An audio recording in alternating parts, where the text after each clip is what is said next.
एक दिन मैंने उनको गाड़ी में बैठा दिया कहीं जा रहा था, तो उन्होंने जेब से एक पन्ना निकाला, कहा तो सुना तो मैं नहीं पाऊंगा, आप ही इसको सुना दीजिएगा।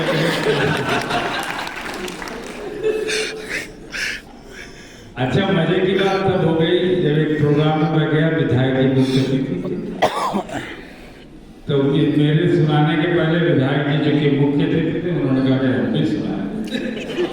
विधायक जी जब भी चलिए सबको मैं बर्दाश्त कर गया।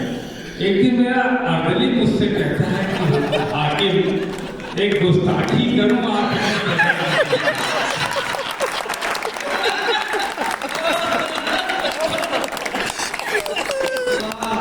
उसने रात से कहा अच्छी उर्दू बोलते ऐसा लिखता है बहुत बढ़िया। अगले मंच पे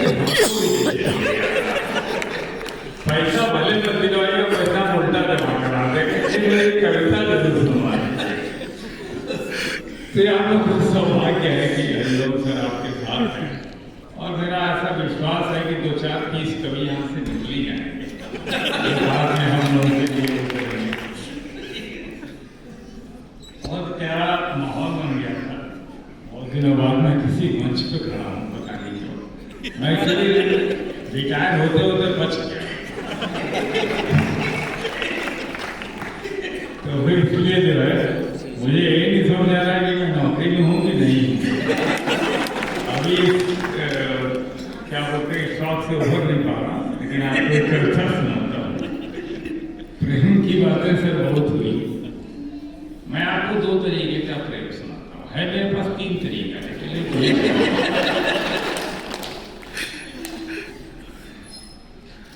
हम छुपाते रहे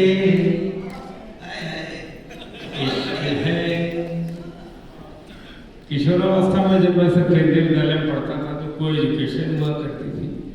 पिताजी मेरे डिसिप्लिन इंचार्ज थे, उसी स्कूल में जेवलिन लेके चलते थे। मैं डरता बहुत था, लेकिन प्यार हो गया तो क्या करें, प्यार टाइप का हुआ था, प्यार और तो होता था। तो हमारे क्लास में बच्चों 30 लड़के थे और 5 20 लड़कियां थी। तो किसी लड़के कोई लड़की पसंद आती थी तो चुप हो जाता था, क्योंकि बाकी 29 मारेंगे उसको। लेकिन किसी लड़की को कोई लड़का अगर पसंद आता था तो 5 को बताती थी कि ये वाला मेरा रिजर्व है, ऐसा ना हो तो उसके पीछे पंक्तियां सुनिएगा।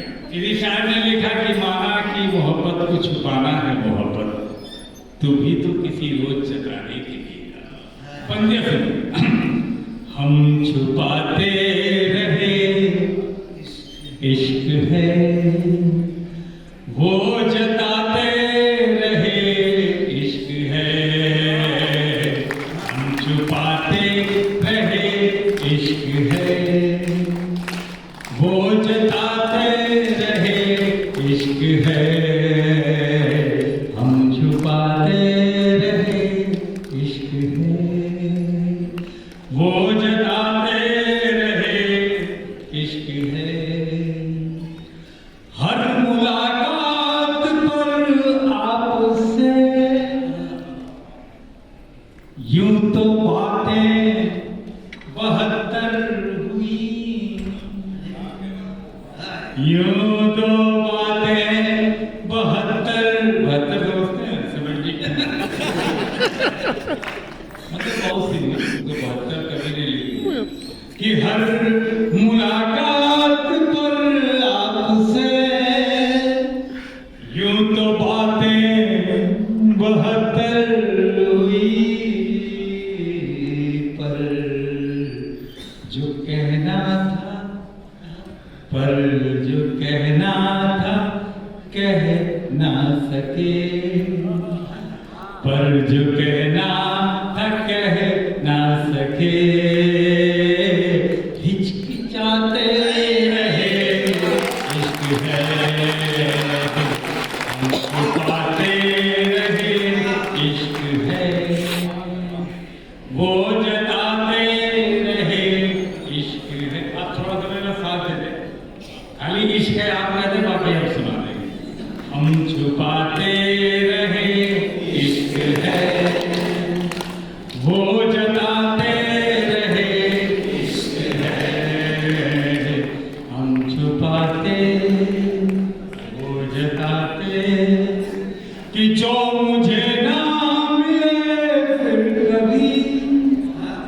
प्रेम की पराकाष्ठा देखी। जो मुझे ना मिले फिर कभी,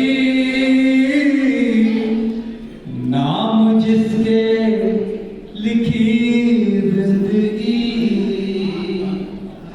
जो मुझे ना मिले फिर कभी, नाम जिसके लिखी जिंदगी, मेरी यादों के महफिल में वो, मेरी यादों के महफिल में वो, आते जाते रहे इश्क है, मेरी यादों की महफिल में वो, आते जाते रहे इश्क है, हम छुपाते रहे इश्क है। और प्रेम की एक बड़ी विचित्र सी बात है, जैसा अभी गजेंद्र भाई कह रहे थे कि जैसे गए हो वैसे लौट के आना। पत्नियां या तो सामने वाला आपका प्रिय प्रेमी या प्रेमिका होता है, उसको हमेशा इस बात का शक रहता है कहीं ये इधर उधर न करे, बेवफा न हो जाए, और जिंदगी भर इस परेशानी में मोहब्बत बनी रहती है। पंक्तियां देखिए कि जाने मुझ में थी कोई कमी, जाने मुझ में थी कोई कमी, या मोहब्बत की रानिया, जाने मुझ में थी कोई कमी, या मोहब्बत की रानिया, जाने क्यों वो मुझे उम्र भर, जाने क्यों वो मुझे उम्र भर, आजमाते रहे इश्क है, जाने क्यों वो मुझे उम्र भर, आजमाते रहे इश्क है, हम छुपाते रहे इश्क है, वो जताते रहे इश्क है, हम छुपाते रहे इश्क है। पंक्ति देखिए कि जिन परिंदों की परछाइयां, हम लोग प्रशासनिक सेवा में है, सर भी है, हम लोगों के लिए एक नियम होता है कि जहाँ के आप रहने वाले हो वहाँ की भी पोस्टिंग नहीं हो सकती। मैं बनारस का रहने वाला हूँ, मेरे माता पिता बूढ़े हो गए तो उन्होंने कहा बनारस छोड़ के नहीं जाऊँगा, यही मरूंगा तो मोक्ष मिलेगा। तो हम लोग जहाँ रहते थे वो आते नहीं थे, हम वहाँ कम जा पाते थे। लेकिन अम्मा जब फोन करती थी तो पूछती थी बेटा खाना खाया कि नहीं खाया, भले अम्मा को उसकी बहू ने खाना न दिया।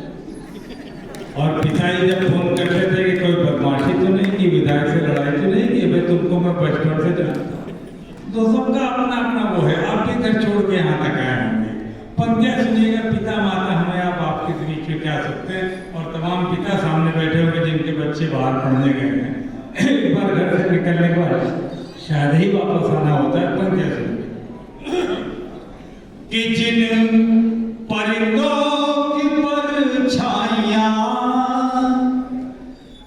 हम समी पर पकड़ते रहे, पिता सोचता है कि हमारे जैसा बने, हमारे कुल की रक्षा करें। माँ सोचती बेटा तो मेरा ही, बेटे पता नहीं क्या क्या सोचते हैं। जिन परिंदों की परछाइयां हम जमीन पर पकड़ते रहे, वो तो परदेश में जा बसे, वो तो परदेश में जा बसे, कसमसाते रहे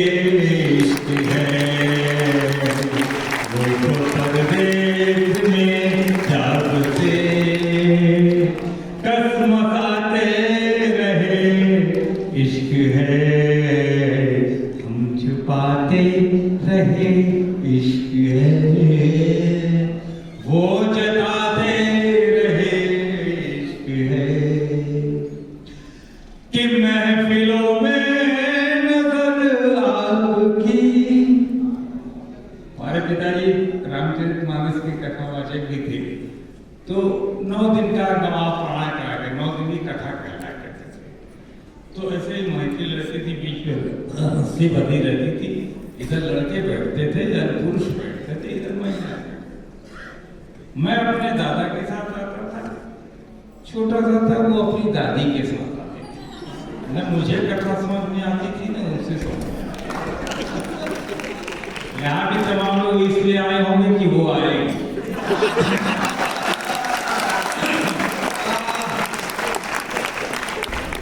एक शायर ने लिखा कि वो अंगड़ाई लेते हैं उठा के हाथ। गलत शेर सुना दिया। वो आईने में अपनी अदा देखते हैं और ये भी देखते हैं कोई देखता नहीं। ये मोहब्बत की परिभाषा है। तुम क्या सुनिएगा कि महफिलों